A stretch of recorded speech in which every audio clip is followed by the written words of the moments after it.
Dalam kehidupan ini, segala sesuatu yang terjadi tidaklah dapat diprediksi. Seseorang bisa saja terjebak dalam suatu kondisi di mana tidak ada sama sekali akses dan persediaan makanan yang dapat mereka konsumsi. Misalnya saat terjadi peperangan, bencana alam, atau bahkan tersesat di suatu tempat yang sama sekali tidak diketahui. Dalam keadaan seperti ini, meskipun tidak dapat suplai makanan yang cukup, tubuh akan dapat tetap bertahan hingga suatu waktu tertentu. Bagaimana hal tersebut dapat terjadi dan mekanisme apa yang dapat dilakukan oleh tubuh? Mari kita bahas. Kelaparan atau dengan istilah lain dikenal sebagai starvasi adalah suatu kondisi di mana tubuh mengalami kekurangan asupan energi dan unsur-unsur gizi esensial lainnya yang berlangsung selama beberapa hari hingga menyebabkan terjadinya berbagai perubahan mekanisme dalam tubuh, terutama sistem metabolisme. Saat tubuh minim atau tidak mendapat suplai energi sama sekali, maka prioritas utama yang akan dilakukan adalah penyediaan glukosa untuk otak. Seperti yang kita ketahui, bahwa otak adalah pusat pengatur seluruh proses yang ada di dalam tubuh. Maka sangatlah wajar jika otak merupakan organ dengan kebutuhan energi terbesar, yaitu 25% dari total kebutuhan. Meskipun tidak ada makanan yang dikonsumsi, tubuh memiliki simpanan glukosa yang terletak di organ hati dan otot dalam bentuk glikogen.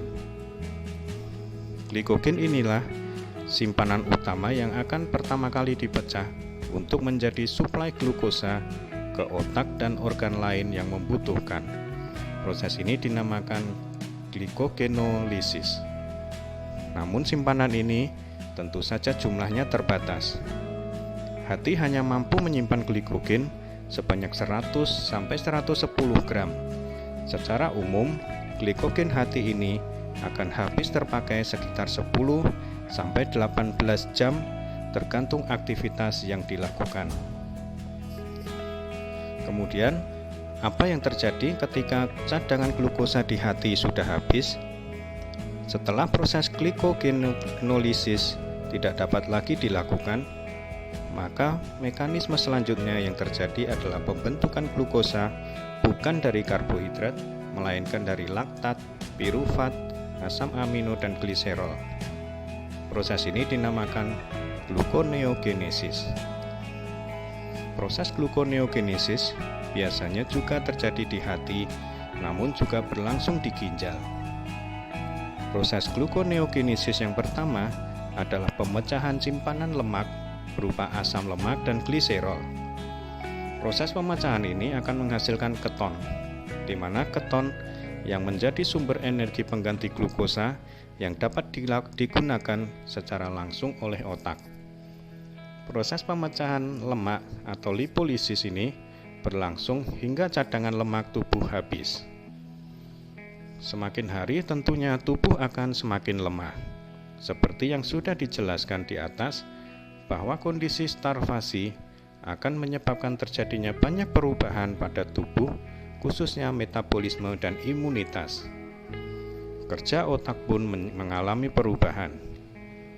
Asupan yang minim selama berhari-hari dan hanya mengandalkan suplai energi dari cadangan glukosa dan lemak membuat otak mengalami penurunan tingkat ketajaman dalam berpikir. Tubuh juga melakukan mekanisme pengurangan penggunaan energi. Otak yang tadinya butuh 120 gram glukosa per hari bisa menurun kebutuhannya hingga menjadi 30 gram, terutama saat cadangan energi di tubuh sudah semakin terkuras. Saat cadangan glukosa habis dan cadangan lemak habis, maka tahapan paling akhir adalah penggunaan simpanan protein. Protein disimpan di dalam tubuh dalam bentuk asam amino dan letaknya penyimpanan adalah di sel-sel otot. Asam amino hasil pemecahan sel-sel otot akan masuk ke aliran darah untuk kemudian menuju ke hati. Di hati, asam amino akan mengalami proses gluconeogenesis untuk diubah menjadi bentuk glukosa. Proses ini semacam kanibalisme yang terjadi di dalam tubuh. Sel-sel otot akan menghancurkan dirinya sendiri agar tubuh dapat tetap memenuhi kebutuhan energinya. Pada kondisi ini, tubuh akan menjadi sangat kurus, terlihat seperti tulang yang terbungkus kulit. Hal ini terjadi karena semua cadangan energi dalam tubuh, baik berupa glikogen, jaringan lemak, dan jaringan otot, sudah dipecah untuk menghasilkan energi. Inilah fase akhir dari starvasi yang berkepanjangan, yaitu yang terjadi dalam kwashiorkor atau marasmus. Jika kondisi ini terus berlanjut, lama-kelamaan tubuh akan menjadi semakin lemah karena tidak ada cadangan energi yang dapat digunakan. Selain itu, infeksi berbagai penyakit juga akan mudah menyerang tubuh karena imunitas yang ikut menurun. Apabila tidak mendapat pertolongan, maka kondisi ini dapat berujung kepada kematian. Lalu, seberapa lama seorang dapat bertahan hidup tanpa makanan? Seberapa lama waktu bagi seseorang untuk dapat bertahan dalam kondisi starvasi adalah beragam. Hal ini tergantung pada kondisi tiap-tiap individu. Berbagai studi tentang starvasi menyebutkan bahwa orang yang obesitas dapat bertahan lebih lama tanpa makanan dibandingkan dengan orang yang memiliki tubuh normal.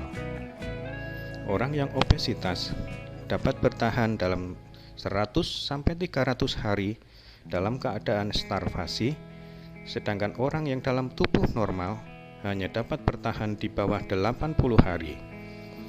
Selain itu, infeksi penyakit tertentu yang dialami juga dapat memperpendek waktu bertahan karena tubuh membutuhkan energi yang lebih untuk menyembuhkan infeksi.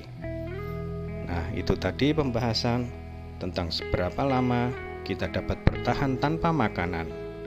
Terima kasih, salam sehat.